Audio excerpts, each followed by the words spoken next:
Okay, so picture this David, you know, the guy who went from shepherd boy to king is finally crowned king of Judah at age 30. But it wasn't like everyone just accepted him right away. He had to slowly win over the rest of Israel. Fast forward 7.5 years, and by 37, he's now king of the entire nation. And here's where it gets really exciting. He's about to establish Jerusalem as the capital and bring the Ark of the Covenant into the city. Let's dive in. So let's back up a little and really set the scene here.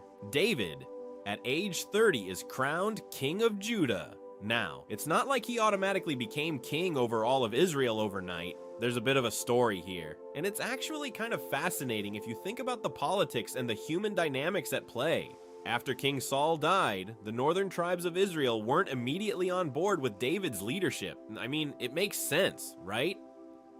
You have this new king coming in from the south, and the north had their own perspectives, loyalties, and maybe even lingering doubts about whether this shepherd-turned-warrior was really the guy for the job. So, David starts off ruling over just Judah, the southern portion of Israel.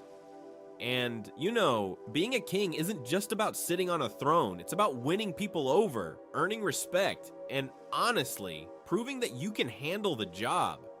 And David does that in some really impressive ways. First, he starts building alliances, strengthening his military, and, over time, showing the other tribes that he's a leader they can trust. By the time he's 37, the northern tribes finally acknowledge his kingship too. That's 7.5 years of careful leadership, strategy, and, well, a bit of patience. Now, here's where it gets really interesting. David wasn't just a political unifier. He didn't just sit there and say, hey, everyone, we're under one king now. No, he went further. He became a unifying force in multiple dimensions. Geographically, he brought together territories that had been somewhat divided and even hostile to one another.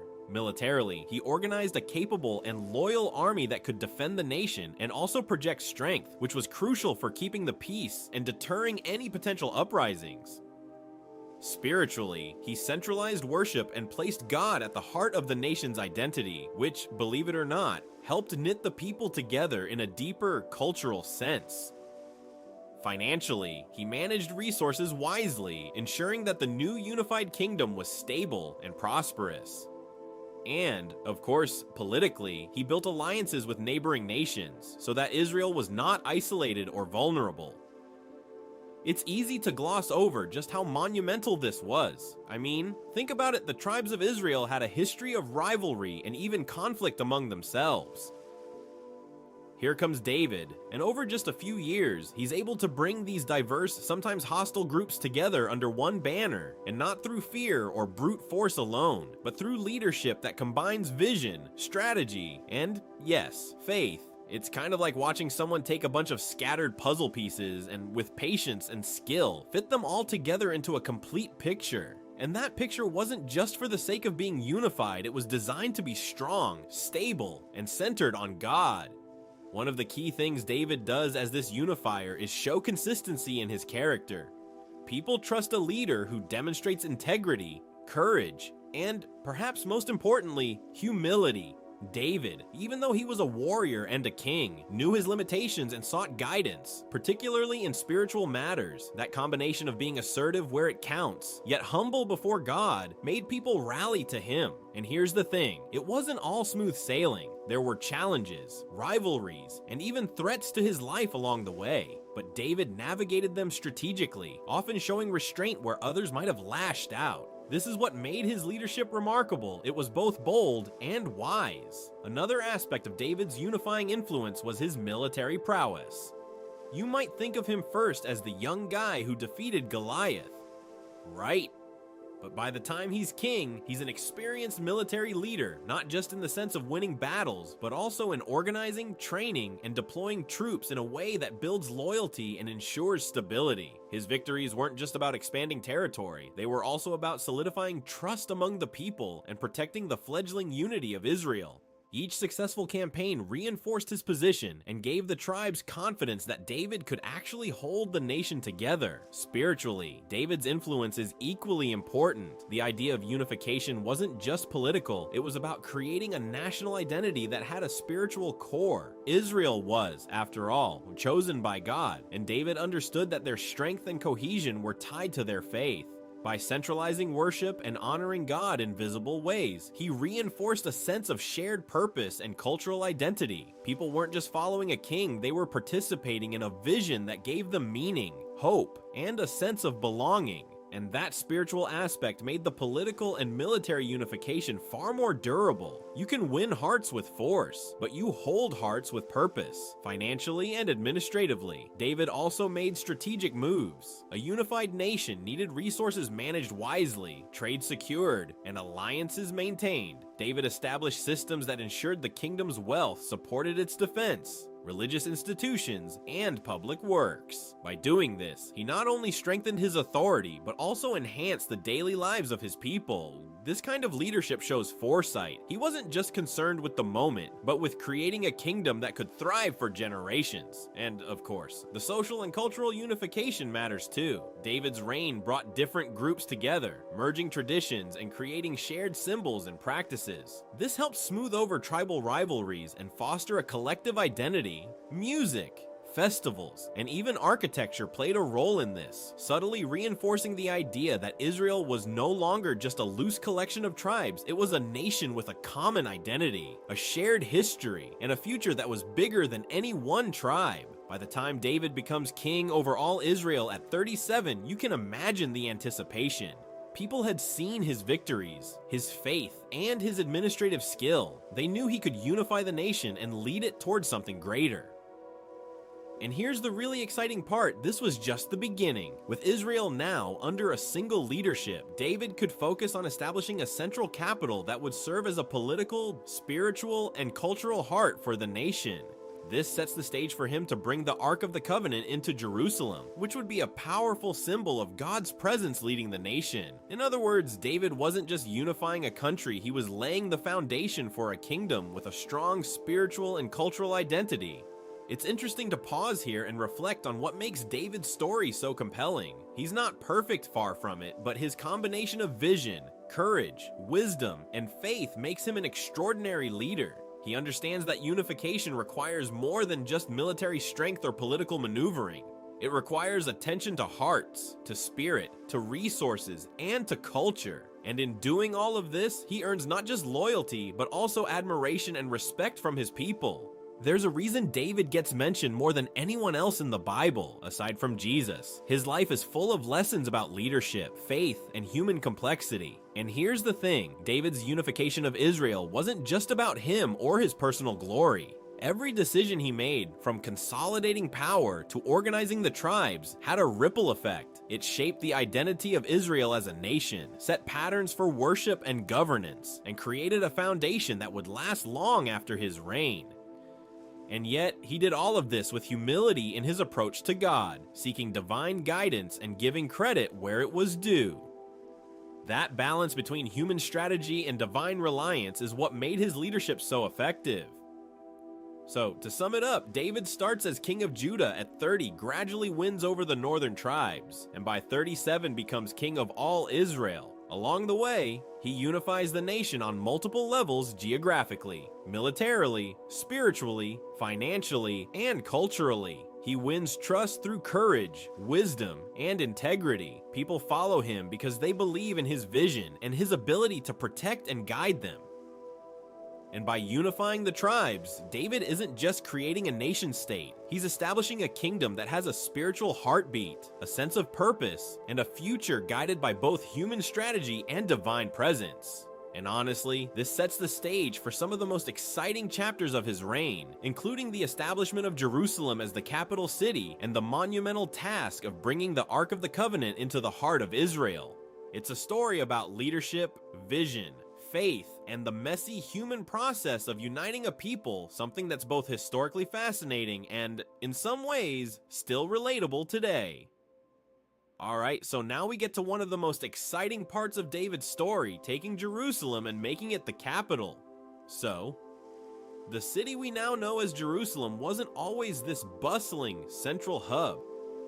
Back then, it was called Jebus, and it was inhabited by the Jebusites, a Canaanite people. And here's the thing, the Jebusites weren't exactly thrilled about David showing up. I mean, imagine a new king marching in. They're all like, "Oh, yeah, you think you can take us? The blind and the lame could keep you out." Can you believe that they basically mocked him, thinking their city's walls were impenetrable? But David, well, he wasn't going to be stopped by a little overconfidence on their part. So, David had this challenge. He needed a central city for his newly unified kingdom. Judah, the southern part of Israel, was fine, but to rule effectively over the whole nation, he needed a capital that was strategically located, defensible, and honestly, a place where he could establish the political and spiritual heart of Israel. Jerusalem fit the bill perfectly. It was geographically central on a hill, making it defensible, and it was neutral in a way it wasn't the hometown of any major tribe, so it could serve as a unifying point. But getting into the city wasn't as simple as just marching in with an army. The Jebusites thought they were safe behind their walls, and they were even kind of cocky about it. Here's where the story gets really cool. The Bible tells us that David's men found a way into the city through a water shaft. Wait, yeah, a water shaft. What, not the front gates, not some secret tunnel, but a shaft that the Jebusites used to draw water from the spring of Gihon. And here's the amazing part, this wasn't just legend. Archaeologists, specifically a guy named Charles Warren, back in 1867, actually discovered the remnants of this water shaft. They dug out all the debris and realized, wow, this was the ancient access point that David's men could have used to enter the city. Imagine that for a second. Over 2,500 years later, we actually find evidence of this ancient water system. It's incredible.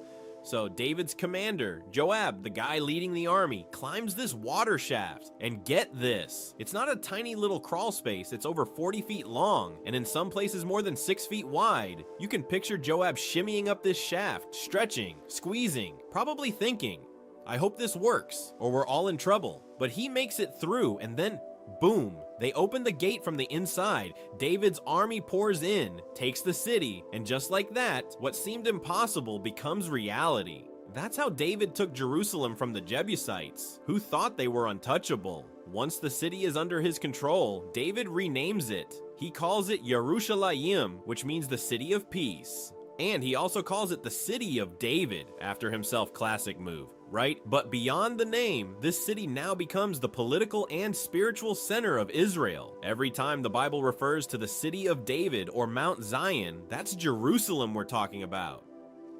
So, in a way, this was more than just a military victory. It was a foundational moment for the nation. David doesn't just stop at taking the city, though. He starts expanding it, building it up, and really turning it into a capital worthy of the nation he's leading. The Bible mentions that he built all around, from the Millo inward. Essentially, he's fortifying the city, making it defensible, and establishing it as the central hub of his kingdom. And this is where things get even more interesting. David also builds his own palace. Now, this isn't just a small residence, it's a statement.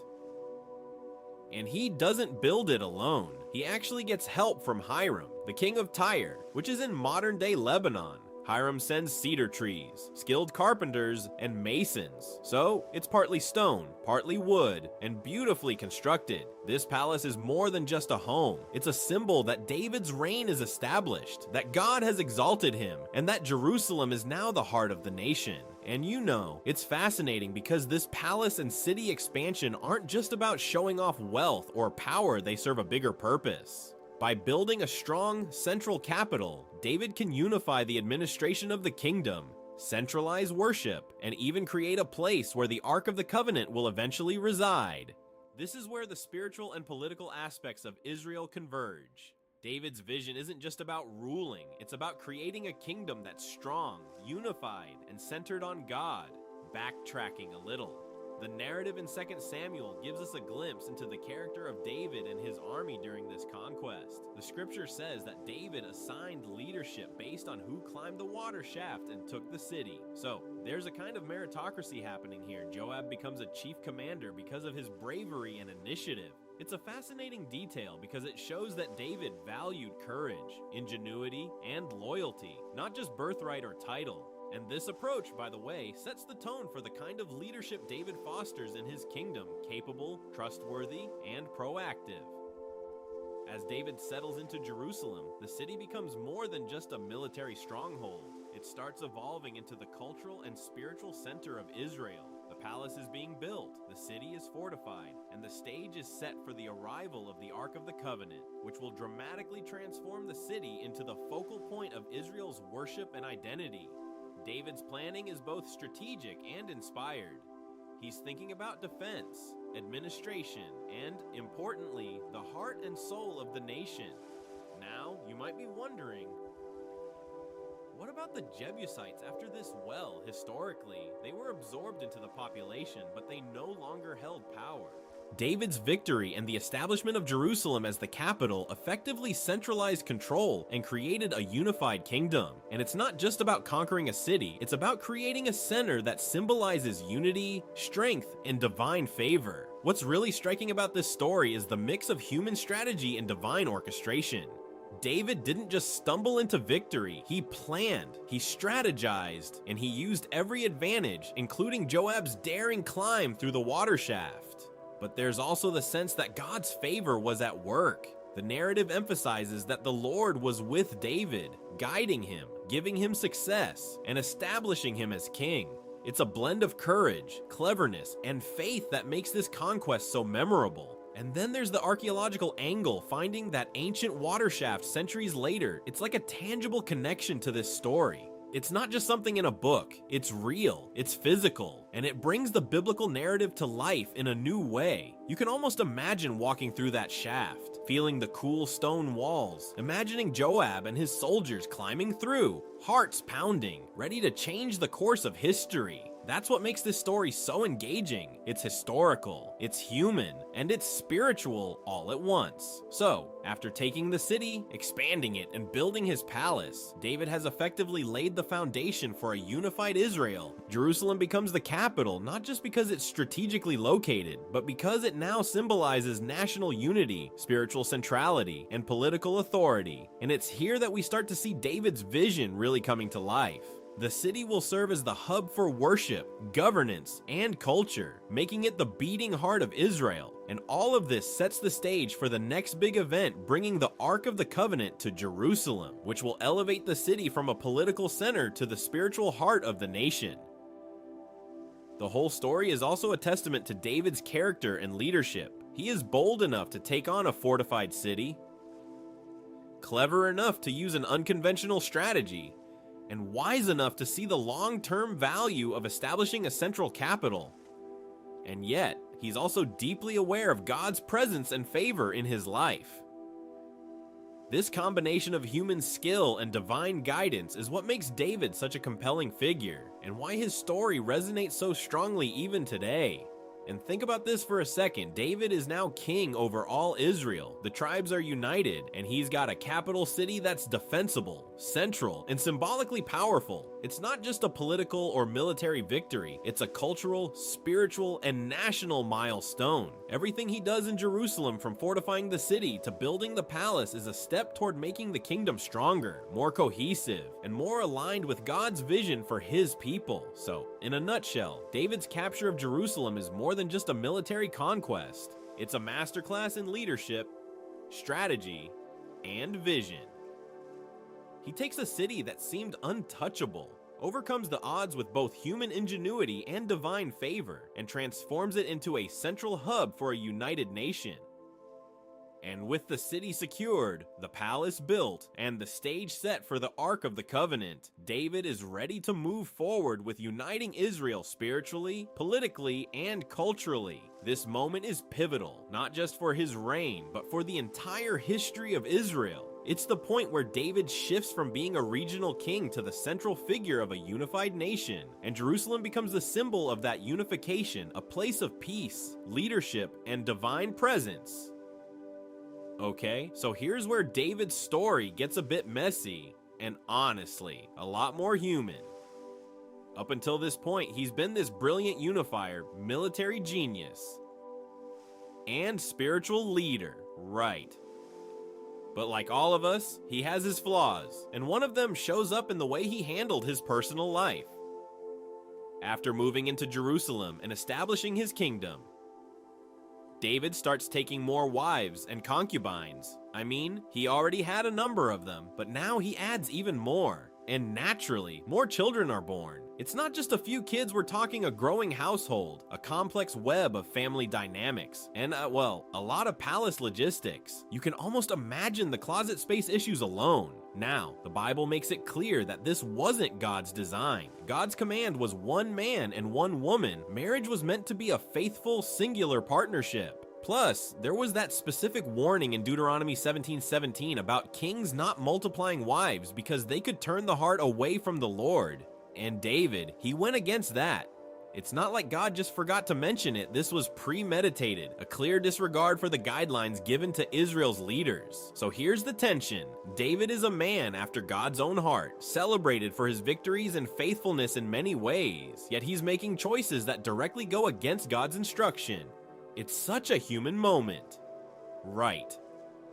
We see someone doing extraordinary things, but also falling into the same traps of desire and human ambition that any one of us could face. It's fascinating too, because David's successes can sometimes overshadow his mistakes.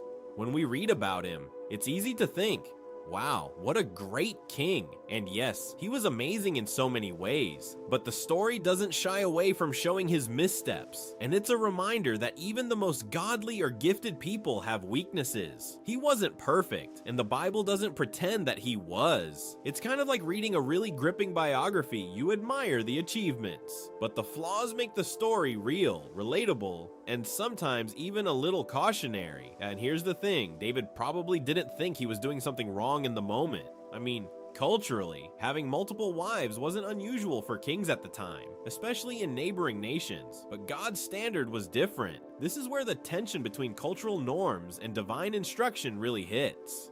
David had power, influence, and the ability to make choices that shaped the kingdom, yet some of those choices reflected human desires rather than God's will.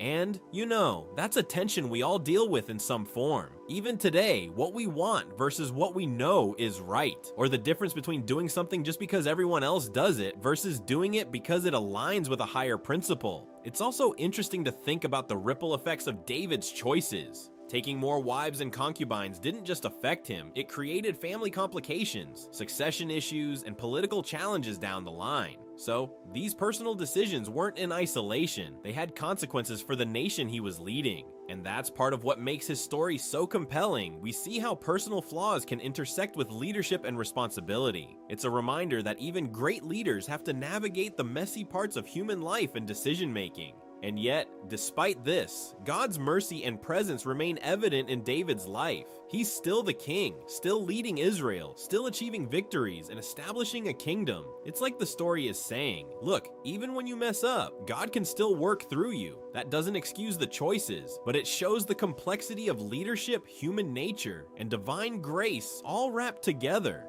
So, as we read about David's growing family and the way he stepped outside God's instructions, we get a vivid picture of a real, flawed, and fascinating human being, someone who achieved greatness, but also serves as a cautionary example of how personal decisions matter, even for a man after God's own heart.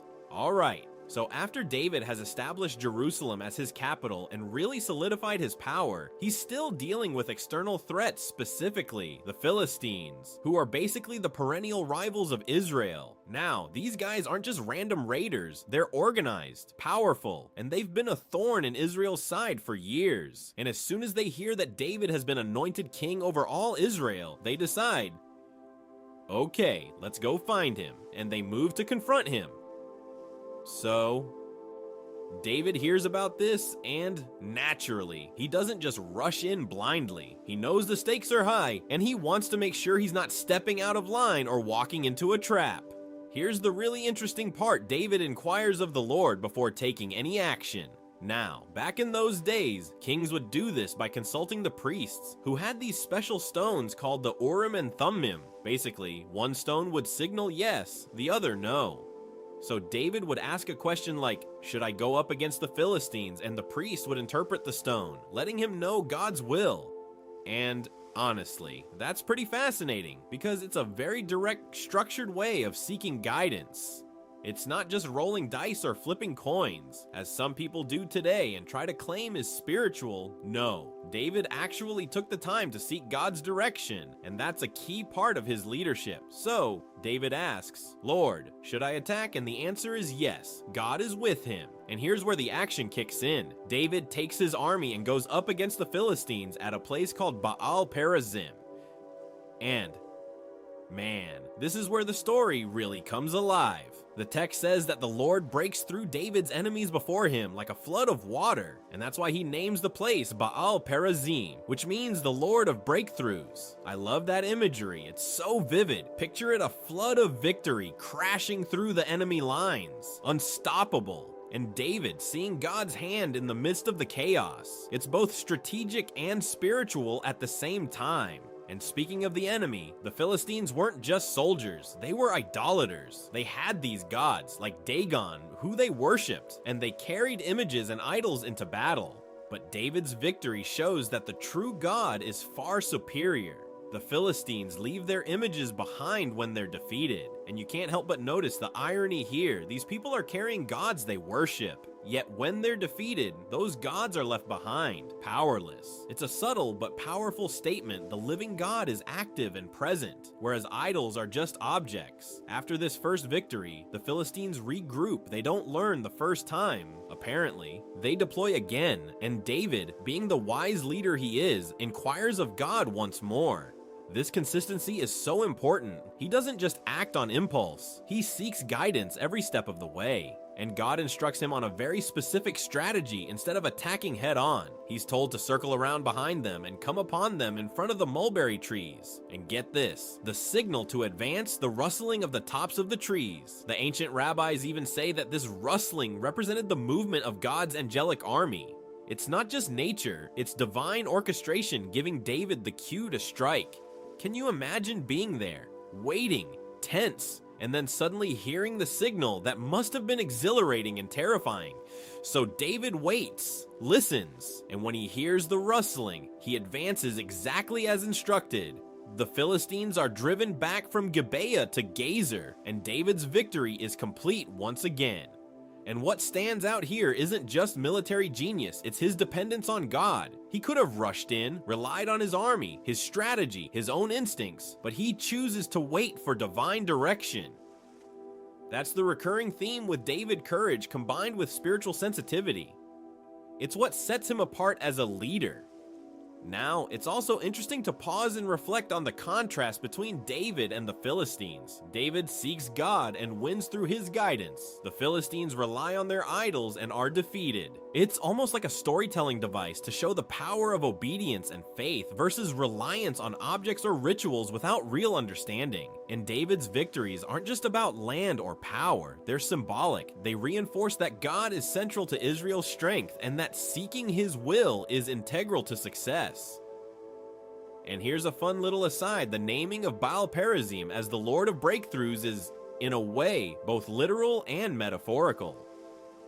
Literally, David experienced a breakthrough in battle. Metaphorically, it represents the breakthrough of God's favor in David's leadership and in Israel's unity. It's like saying, this is what happens when we align our plans with God's will. Things that seem impossible suddenly become achievable. It's a narrative and a teaching moment all rolled into one. Another thing to note is how David's approach here combines strategy and spirituality. He's not naive. He doesn't just pray and expect everything to magically work out. He actually listens, interprets signs, coordinates his troops, and acts decisively. And yet, every step of the way, he's sensitive to God's direction.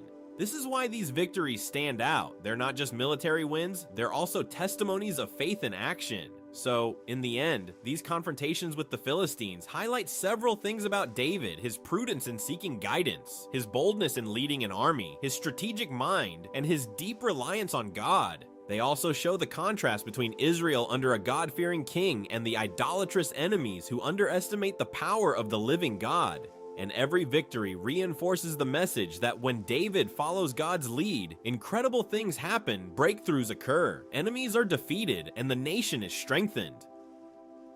To wrap this up, the battles against the Philistines aren't just stories of warfare, they're layered with meaning. David's success is tied to his spiritual discipline, his willingness to seek guidance, and his patience in waiting for God's signal. The imagery of the Lord of Breakthroughs reminds us that victory is not just about force, it's about alignment with God's will. And the contrast with the Philistines' idolatry drives home the point: true power and security come from God, not from man-made objects or rituals. David's leadership, combining strategy and faith, sets a standard for how a king or anyone in a position of responsibility should approach challenges, relying on divine wisdom while acting decisively. Alright, so now we come to one of the most dramatic and significant events in David's reign, bringing the Ark of the Covenant from Kiriath Jearim to Jerusalem. And let me tell you, this isn't just moving a fancy box from one city to another. The Ark of the Covenant is the very symbol of God's presence with Israel. It's sacred, it's holy, and it holds the tangible reminders of Israel's covenant with God. Inside the ark are things like the stone tablets of the Ten Commandments, Aaron's budding staff, and a jar of manna from the wilderness. Each item has a deep spiritual significance, representing God's law, leadership, and provision. And the ark itself, it's overlaid with gold, with cherubim on top, wings outstretched toward each other, and God's presence, His glory, dwells between them. This isn't just religious decoration, it's the very focal point of God's interaction with His people. So, David decides it's time to bring this central piece of Israelite faith to the capital he's just established. Kiriath Jearim, where the ark has been resting, is about 9 miles from Jerusalem. And we have to remember, this ark hasn't been in a proper sanctuary for decades. It was captured by the Philistines at one point, bounced around, and basically just sat in the city. David wants to restore its proper place and make Jerusalem the spiritual center of the nation. He gathers his people, including 30,000 of Israel's finest soldiers. This isn't just a casual parade, it's a massive, carefully organized procession. He wants to honor God properly, and he wants everyone to witness the centrality of God in Israel's life. Now, here's where things take a tragic turn. David and the Levites place the ark on a new cart. Wait a minute, here's the catch: God had given explicit instructions for transporting the ark. It wasn't supposed to be put on a cart. The ark had rings on the sides, and long poles were to be inserted through these rings so that priests could carry it on their shoulders. The point was clear: the ark represents God's presence, and only the priests could carry it without touching it themselves. But in their excitement, or maybe thinking, we'll just do it this way, because it worked for the Philistines, they put it on a cart. This is where human error creeps in, mixing the sacred with secular methods. So, the procession starts. Music is playing. People are celebrating. Drums, harps, tambourines, everyone's involved. But then, as they're moving along, the oxen pulling the cart stumble. And here's the critical moment: Uzzah, one of the sons of Abinadab, reaches out to steady the ark. On the surface, it seems like he's trying to do the right thing. Right help prevent it from falling, but God's response is immediate and severe. Uzzah is struck dead right there, and David is shocked, angry, maybe frustrated, and honestly, afraid. He names the place Perez Uzzah, which basically means outburst against Uzzah. This is a tragic moment, but it teaches a huge lesson: God's holiness demands reverence. The ark isn't just a symbol, it is God's presence. Any casual handling, any shortcut, any mixing of sacred with common practices is dangerous.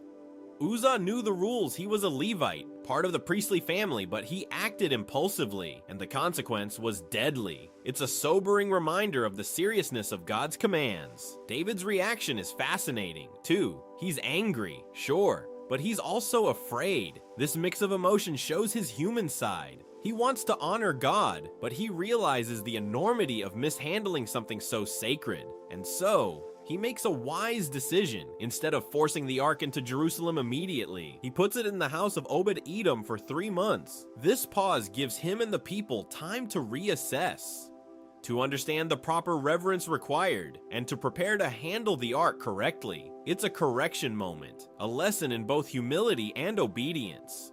David learns that zeal alone isn't enough. Following God's instructions carefully is crucial. This incident also highlights the difference between intention and method. Uzzah's intent was good, but the method was wrong. And God isn't concerned with intentions alone when it comes to his holiness. He requires obedience and reverence.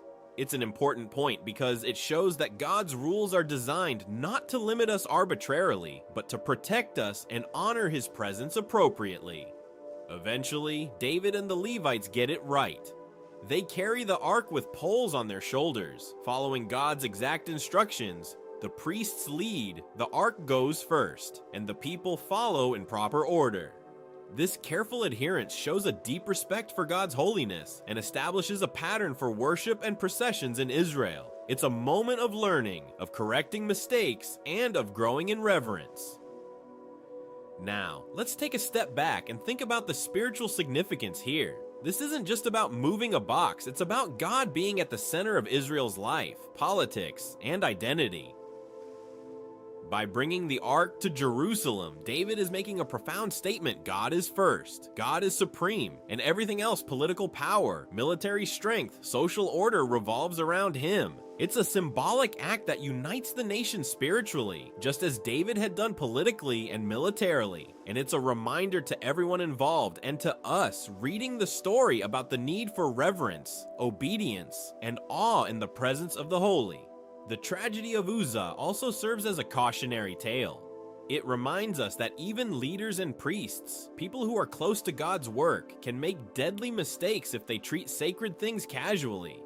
It's a warning about mixing human methods with divine mandates. David's response, pausing, reassessing, and following God's instructions carefully demonstrates wisdom and humility.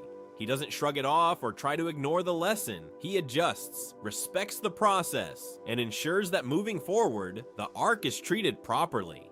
And here's a human side to the story that I love David learns. And in doing so, he models leadership. He doesn't just blame someone else. He doesn't bypass the problem. He pauses, he prays, and he prepares to do it correctly. Yes, that's an important lesson in leadership and faith. Acknowledge mistakes, seek guidance, and adjust. And it all leads to a successful and reverent procession into Jerusalem, where the ark finally takes its rightful place in the city, symbolizing God's presence at the heart of the nation. So, to sum it up, David's bringing the ark to Jerusalem is both a triumph and a lesson. The triumph is clear. God's presence is now central in the nation's capital, uniting the people spiritually as David had politically. The lesson is equally clear. Holiness demands respect, and even well-intentioned shortcuts can have serious consequences. David's careful correction, pausing to understand God's instructions, and then properly transporting the ark shows the balance of zeal, reverence, and obedience.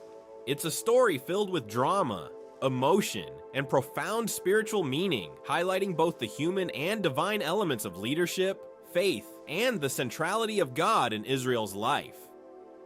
And man, it's a reminder that when we approach God with respect, patience, and obedience, the breakthroughs, victories, and unity He wants to bring about are fully realized. Okay, so let's talk about David's reaction after that shocking incident with Uzzah. I mean, picture it, he's leading this grand procession, everyone's excited, music's playing, people are celebrating, and then suddenly, bam, Uzzah is struck down just for touching the ark. I can only imagine the mix of emotions David must have felt. On one hand, there's anger, he's upset, frustrated, maybe even a little confused. He probably thinks, why now? He was just trying to help. But on the other hand, there's fear. Real deep respect inspired fear. Because in that moment, David realizes just how holy God is and how seriously God treats his commands. It's this mix of anger and fear that's so human. David isn't some untouchable king who's above feeling emotions. He's processing shock, grief, and awe all at once. And that's important because it makes him relatable. We can see ourselves in that moment trying to do something good, witnessing consequences we didn't expect, and realizing that sometimes intentions don't override divine holiness. So what does David do? He doesn't just push on and say, well, we'll deal with it later. No, he pauses. He puts the ark on a temporary hold. Specifically, he places it in the house of Obed-Edom, a Levite, and it stays there for 3 months. That's a pause. A serious pause. He's basically saying, all right, we need to rethink this. We need to honor God properly. This isn't hesitation out of fear alone. It's wisdom. It's a recognition that God's holiness isn't something to be rushed or handled casually. It's about getting it right. And here's the takeaway for us. This pause teaches lessons about reverence and obedience. The ark wasn't just a symbolic object. It represented God's very presence. And when David realizes the gravity of the situation, he doesn't ignore it, he doesn't rationalize it, and he doesn't try to push it aside. He takes time to reassess, to understand how to properly honor God's instructions. There's a lot there for us today. Sometimes we're so focused on doing something good that we miss the proper way to do it. David's example reminds us to slow down, to check our approach, and to respect what's sacred. It's also interesting to see how personal this moment is for David. He's emotionally invested. The text says he was both angry and afraid, which shows the duality of his response. It's human to have mixed emotions, especially when leadership and holiness collide. He's learning in real time that being a leader of God's people isn't just about strategy or ambition. It's about humility, discernment, and honoring God in the way he has prescribed. During this time, as the ark sits in Obed-Edom's house, David and his people have a chance to reflect and prepare. It's like hitting a pause button in the middle of a really intense story, taking stock, and making sure the next steps align with divine instruction. David is modeling what it looks like to correct course thoughtfully rather than forcing forward recklessly. There's a real leadership lesson here when something doesn't go according to God's plan. Pause, reflect, and adjust. That's much more effective than blind persistence. And I love how this humanizes David. He's not perfect. He makes mistakes, but he learns. He processes emotions. He respects God's holiness, and he takes practical steps to ensure obedience. It's a reminder that reverence isn't just about rules. It's about attitude, care, and intention. David's actions show that honoring God sometimes requires humility, patience, and the willingness to reassess even when we feel capable or confident. So, in the end, this moment with Uzzah and the ark isn't just tragic, it's transformative. David's mix of anger and fear, his pause, and his decision to put the ark in a temporary place illustrate the depth of God's holiness and the seriousness of following his instructions. And it reminds us that sometimes, even when we want to act boldly, the wisest course is to stop, reassess, and make sure we're honoring God the right way. That's the balance between courage and reverence, leadership and obedience. And it's what makes David's story so enduring and relatable. So, there you have it, David taking Jerusalem, making it the capital, and bringing the Ark of the Covenant with all its drama and lessons along the way. It's a story about leadership, the importance of seeking God, and showing proper reverence for what's sacred. And honestly, there's a lot we can learn from his successes and his mistakes. If you enjoyed this journey through David's story, go ahead and hit like, and subscribing keeps you in the loop for more stories like this.